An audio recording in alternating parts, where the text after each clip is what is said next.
Gedo Statue.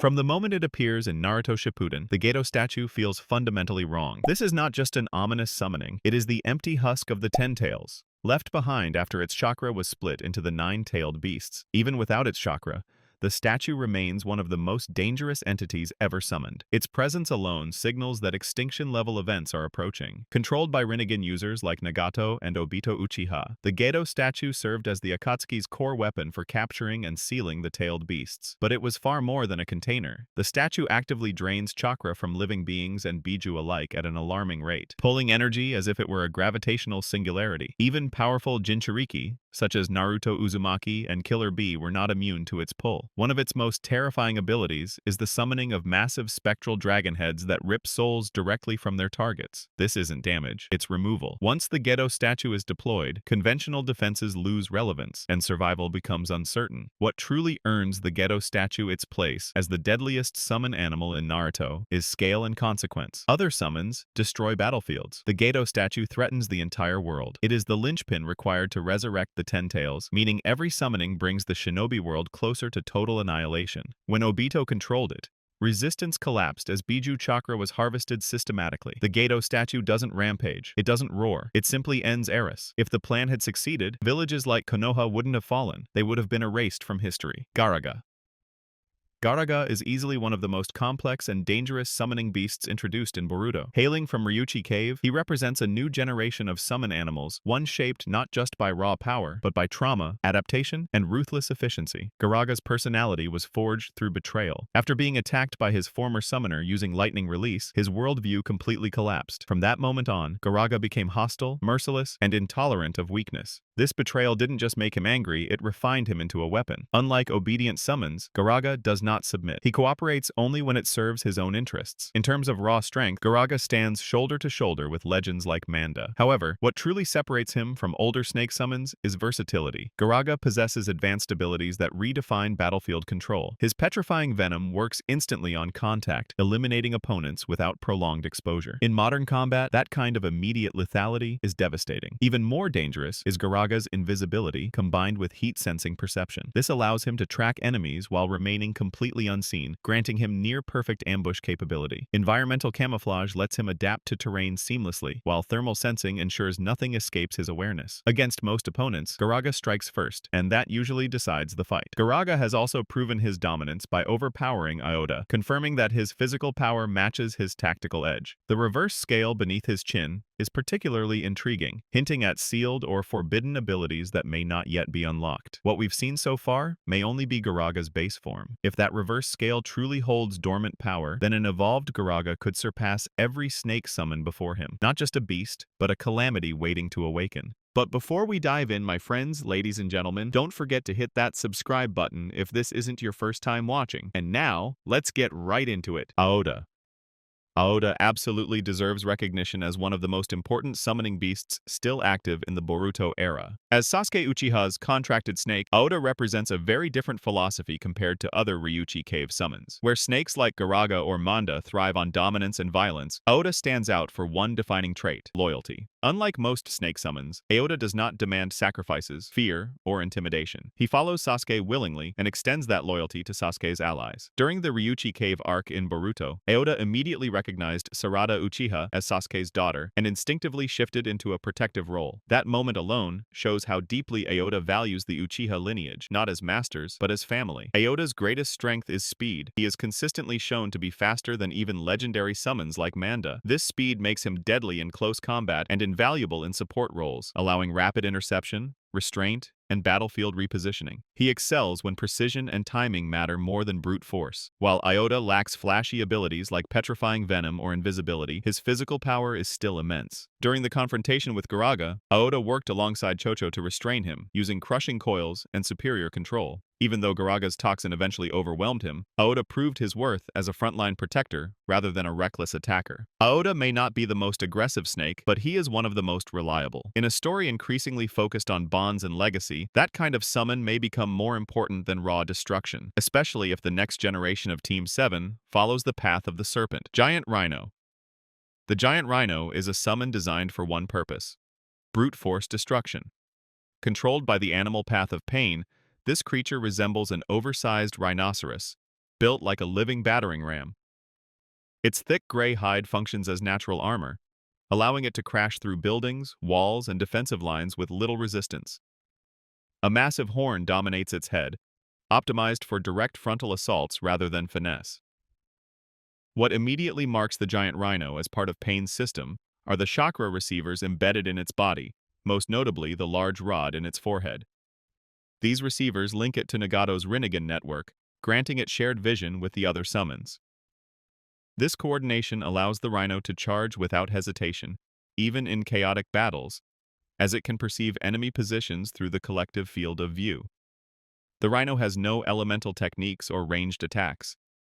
Its entire combat role revolves around speed, mass, and impact. Despite its size, it can accelerate rapidly, using momentum and weight to overwhelm opponents. Strategy is minimal. Its presence alone forces enemies to react or be crushed. The giant rhino first appears during Tale of Jiraiya the Gallant, in Omegakure, where it attempts to trample Jiraiya before being intercepted by Gamaken.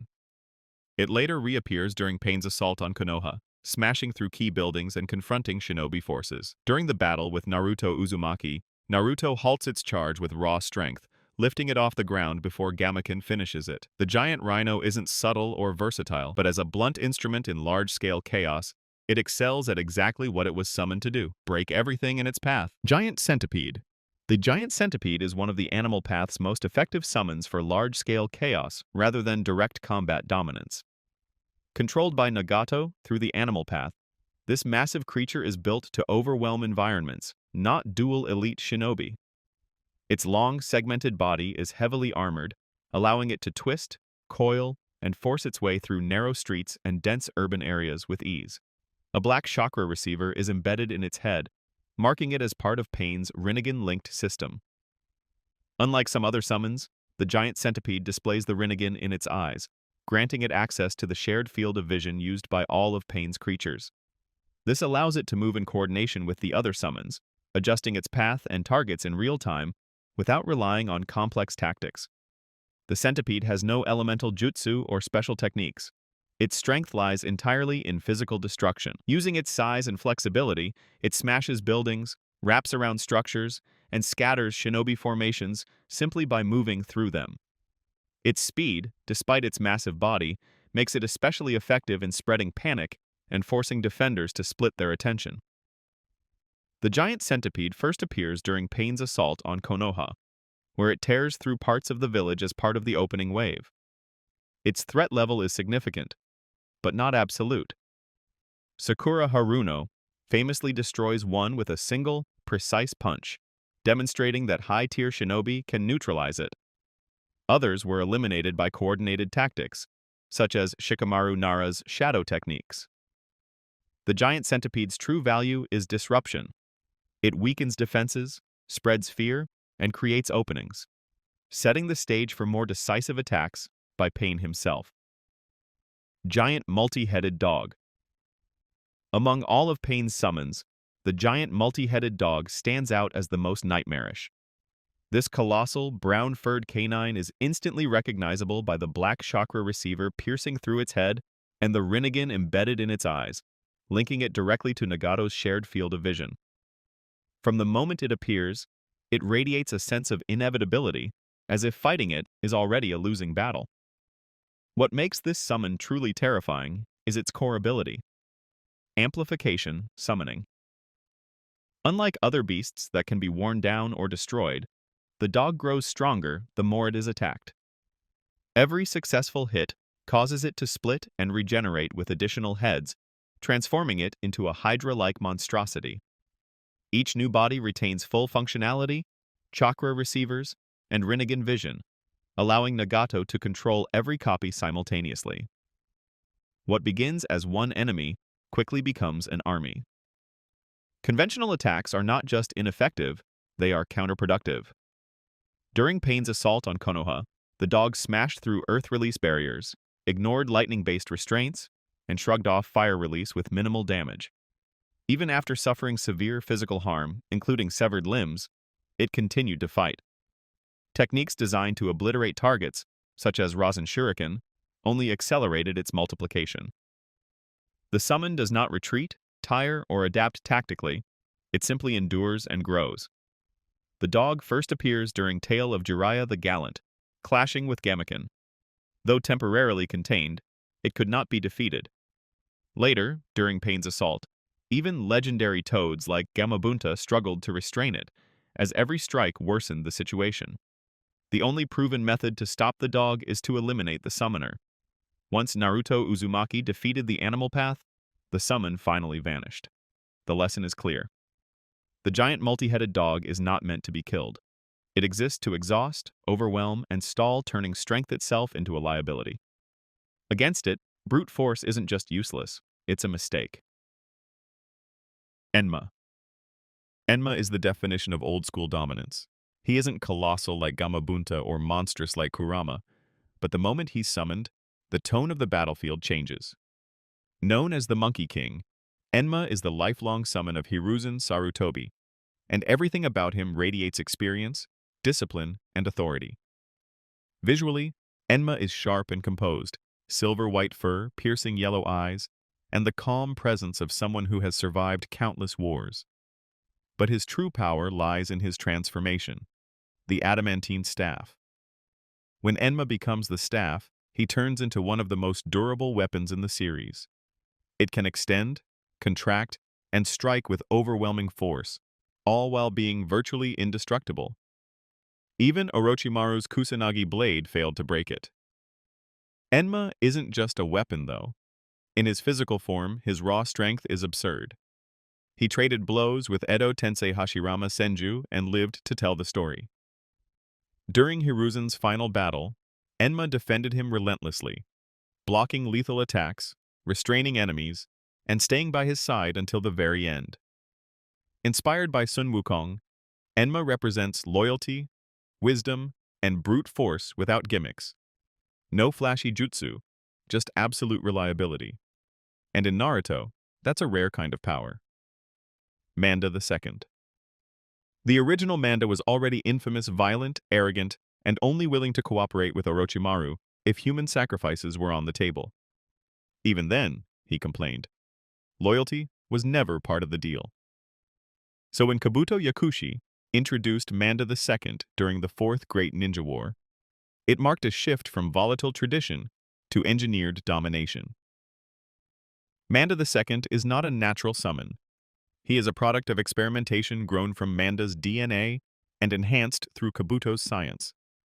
The result is a creature that retains the original's ferocity while discarding its disobedience. Larger, denser, and more imposing, Manda II looks less like a mythological serpent and more like a kaiju designed for mass suppression. His most terrifying display of power came when he coiled around Turtle Island, the massive, living island where Naruto Uzumaki was training. This wasn't a metaphorical threat. Manda II physically wrapped his body around the island and began crushing it. The sheer force required to constrict landmass on that scale places him far beyond standard summoning beasts. Islands aren't shaken easily. Manda II treated it like pressure therapy. Like his predecessor, Manda II possesses an advanced shedding technique. When faced with fatal damage, he can abandon his outer skin entirely, slipping away unharmed while leaving behind a lifeless shell. It's not teleportation, but in practice it achieves the same result: instant survival with zero warning. Notably, Manda II does not speak. Whether this was a deliberate design choice by Kabuto or a side effect of his artificial creation is unclear. What is clear is the intent: obedience.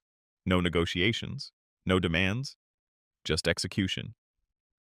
Manda II represents the evolution of summons in Naruto from contracts based on fear and pride to engineered weapons of war. Where Manda was chaos incarnate, Manda II is controlled catastrophe. Ibuse. Ibuse is not a summon designed for flashy battles or dramatic clashes. It is a weapon of area denial, fear, and inevitability. The massive salamander served as the personal summon of Hanzo of the Salamander, and together they turned battlefields into death zones. Ibuse's most terrifying ability is its poison mist. With a single breath, It releases a colorless, odorless gas that spreads rapidly across the field. There's no warning and no spectacle, just paralysis. One inhale is enough to shut down the body, leaving victims unable to move while fully conscious. Without an antidote, survival time is extremely limited. This wasn't poison meant to wound. It was poison meant to end fights instantly. Hanzo himself was immune, having conditioned his body over years of exposure. That immunity is what made the duo so lethal. Hanzo could walk calmly through the mist while enemies collapsed around him, helpless. This advantage allowed him to fight and defeat the three legendary Sannin simultaneously, a feat almost unheard of. Ibuse isn't passive either. It can burrow underground, ambush enemies, and swallow them whole, letting the poison finish the job internally. Its only real limitation is a cooldown period after releasing its mist, forcing brief downtime. Ibuse doesn't overwhelm with power, it overwhelms with certainty. Once summoned, the battlefield no longer belongs to anyone else. Giant Drill-beaked Bird. The giant drill-beaked bird is one of the most unconventional summons used by the animal path, designed for speed, disruption, and surgical pressure rather than brute force. Its appearance is immediately unsettling. A massive avian body, a jagged yellow beak hardened for piercing attacks, and 3 legs that stabilize it during sudden landings and aerial shifts. Embedded chakra receivers, one in its back and another in its neck, along with Rinnegan eyes, confirm its direct control by Nagato and its connection to the shared vision network. In combat, the bird excels at aerial dominance. Its primary tactic is high-speed dive bombing, using its drill-like beak to punch through shields and armor from above. In the anime, it is shown laying explosive eggs mid-flight, turning it into a mobile bombing platform capable of softening enemy formations. During low passes, it can also kick up dust clouds charged with lightning, disrupting vision and creating openings for other summons to advance. The bird first appears during Tale of Jiraiya the Gallant, clashing mid-air with Gamaken, before being forced back by Jiraiya's fire release. It later returns during Pain's assault, and again in the Fourth Shinobi World War, serving as transport for Nagato and Itachi Uchiha.